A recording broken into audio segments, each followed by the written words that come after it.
ایک صحابی حضور کی خدمت میں حاضر ہوا اور عرض کرنے لگا، جاہلیت کے زمانے کی دو باتیں ہیں، ایک بات یاد آتی ہے تو آنسو نہیں تھمتے، اور ایک بات یاد آتی ہے تو ہنسی نہیں رکتی۔ کہا وہ کون سی دو باتیں ہیں؟ کہا وہ بات، جو بات یاد آئے تو میری ہنسی نہیں تھمتی، وہ یہ ہے کہ میں ایک لمبے سفر پہ جانا تھا، تو یہ سفری معبود اور بت بھی ساتھ رکھتے تھے، تو میں نے سامان میں بت باندھ لیا تو وزن بھاری ہو گیا، تو میں نے سوچا کہ پہلے ہی میرے پاس سامان زیادہ ہے تو میں اپنے خدا کا بوجھ بھی ساتھ اٹھاؤں، تو میں نے کہا کوئی ہلکا پھلکا معبود ہونا چاہیے، تو میں نے آٹا گوندھ کر کے اس میں شہد ملایا، یا ستو گوندھ کر کے اس میں شہد ملایا، تو میں نے ایک ہلکا سا بت بنایا، پھر اس کو دھوپ میں رکھ کے خشک بھی کر لیا اور اپنے سامان میں رکھ لیا، اور راستے میں پوجا پاٹ بھی چلتی رہی۔ جب میں منزل پہ پہنچا اور واپس پلٹا تو جو میرا اندازہ سفر تھا اس کے مطابق توشہ لیا تھا، سفر کوئی 2-4 دن اوپر ہو گیا اور میرا توشہ سفر ختم ہو گیا، تو ایک آدھ دن تو میں نے بھوک کاٹی، لیکن جب بھوک کی شدت ہوئی اور میرے پاس کھانے کے لیے کچھ نہیں تھا تو مجبور ہو کر میں نے تھیلے میں ہاتھ ڈالا اور اپنے معبود کو ہی نکالا اور پتھر پہ رکھ کے توڑا، اور پھر اس کے اندر پانی ڈال کر اس کو گوندا، پھر اس کی روٹی پکائی، پھر کھاتے ہوئے کہا میرے خدا اب کام نہیں آئے گا تو کب آئے گا، اب تو بھوک سے میری جان بھی نکل رہی ہے،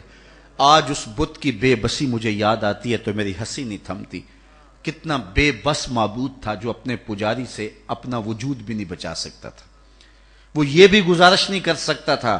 کہ میری پوجا پاٹ کرنے والے آج میرے بدن کو توڑ رہا ہے اور دانتوں تلے چبا رہا ہے اور پھر اپنے میدے میں ڈالے گا، پھر گندگی کے ڈھیر پہ پھینک آئے گا، جو اپنی دکھ بھری داستان بھی بیان نہیں کر سکتا، وہ میرا معبود تھا۔ آج اس بت کی بے بسی مجھے یاد آتی ہے تو میری ہنسی نہیں تھمتی، اور جو چیز مجھے تڑپا دیتی ہے وہ یہ ہے کہ میں اپنی بیوی کو حاملہ چھوڑ کے گیا ایک سفر پہ، اور وہ میرا سفر بہت لمبا تھا، کئی سالوں کے بعد واپس پلٹا تو میرے گھر کے آنگن میں بیٹی کھیل رہی تھی، اور میری بیوی نے اس ڈر سے کہ یہ بیٹی کو زندہ درگور کر دے گا، بیٹی کی توتلی زبان پر میرے لیے محبت کے خوبصورت جملے رکھ دیے۔ عربوں سے گفتگو آپ کریں تو ان کے لہجے میں اتنی مٹھاس ہوتی ہے کہ ان کے جملے دل کو چیر دیتے ہیں۔ اللہ نے نطق کا جو نور اہل عرب کو دیا ہے وہ دنیا کی کسی زبان کو نہیں دیا۔ اقبال نے کہا نا، شکوہ ترکمانی ذہن ہندی نطق عربی، کہ عربوں جیسی زبان کسی کے پاس نہیں ہے، ترکوں جیسا وجود کسی کے پاس نہیں ہے، اور ہندیوں جیسی ذہانت کسی کے پاس نہیں ہے۔ تو وہ بات اور ان کا میٹھا لہجہ اور خوبصورت انداز، اور اس نے بیٹی کی زبان کے اوپر خوبصورت باتیں، باپ کے لیے محبت کے جذبات رکھ دیے۔ تو وہ کہتے ہیں میں جب لمبا سفر کاٹ کے آیا اور اپنے گھر داخل ہوا تو میں بیٹی کو دیکھ کے جھل بھن کے کباب ہو گیا، لیکن ماں نے اس بیٹی کو میرے لیے بہت زیادہ تیار کیا تھا، اس کے دل میں محبت ڈالی تھی، اس کی زبان پر لہجے پہ اتنے میٹھے رس بھرے لفظ رکھے تھے، وہ دوڑ کے آ کے میری ٹانگوں سے لپٹ گئی اور یا ابا تاہو کہہ کر کے مجھے پکارنے لگی، اور میں اندر سے کھول رہا تھا اور میرا خون جو ہے وہ جوش میں تھا کہ میرے گھر میں بیٹی، اور میں اپنی بیوی کو گھورنے لگا کہ ایک تو نے سانپ کو جنم دیا ہے اور دوسرا اس کو باتیں سکھائی ہیں، اور میں اس انتظار میں تھا کہ اس بیٹی کو میں کسی طرح ٹھکانے لگاؤں، اور خیر میں کچھ وقت آرام کیا اور بیٹی کو ساتھ لے کر کے باہر چلا گیا،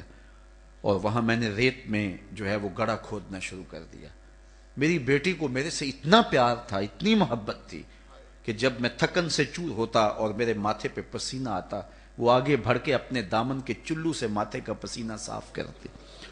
اور میرے دل میں کوئی نرمی اس کے باوجود پیدا نہ ہوتی، اس سماج کی جھوٹی رسموں میں ایسا جکڑا ہوا تھا، اور اس بیٹی کے لیے میرے دل کے اندر اتنی نفرت تھی کہ میں اس کو بہت جلد صفحہ ہستی سے مٹانا چاہتا تھا، لیکن اس بیٹی کو پتہ نہیں تھا کہ یہ سب کچھ کیوں ہو رہا ہے، ستم کوشیاں ہیں، کرم کاریاں ہیں، بس ایک دل کی خاطر یہ تیاریاں ہیں۔ اسے نہیں پتا تھا یہ گڑھا کس کے لیے کھودا جا رہا ہے۔ خیر جب میں نے گڑھا کھود لیا اور میں گڑھے سے باہر آیا تو میری بیٹی کے چہرے پر طمانیت کے آثار آ گئے کہ میرے باپ کی مشقت ختم ہوئی،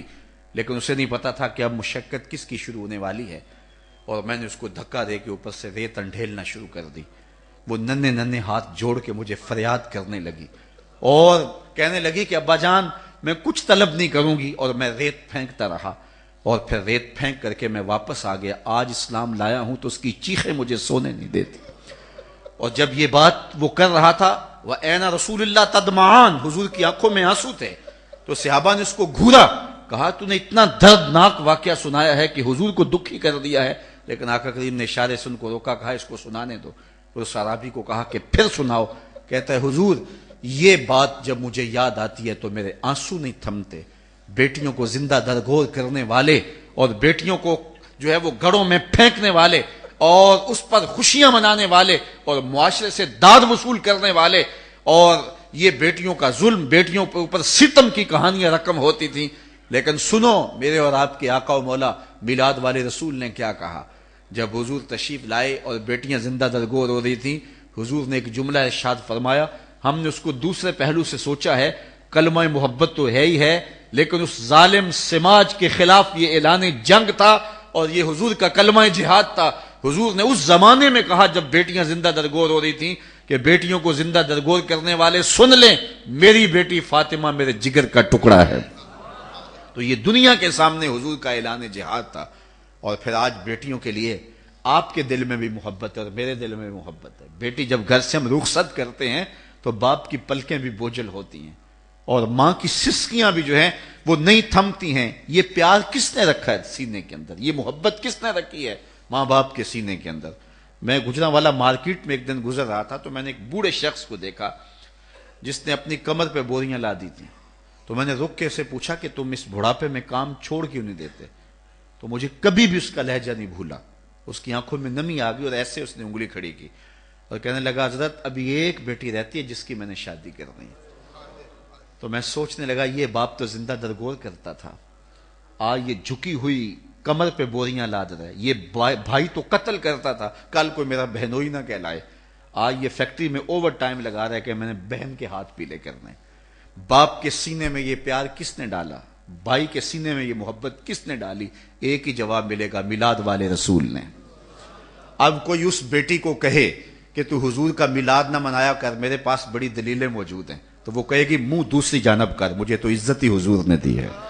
مجھے تو جینے کا حق ہی حضور نے دیا ہے، مجھے تو وقار ہی حضور نے دیا ہے. میری ساری عزت اور میرا سارا وقار اور میرا سارا تقدس آمنہ کے لال کا صدقہ ہے. میں تو جیوں گی تو حضور کے لیے، میں تو مروں گی تو حضور کے لیے. میں تو اپنی اولاد کو بھی درود و سلام کی لوریاں دوں گی، میں تو اپنی اولاد کو بھی حضور پہ درود پڑھنا سکھاؤں گی، اس لیے کہ مجھے زندگی کی ضمانت ہی مصطفیٰ جان رحمت نے دی.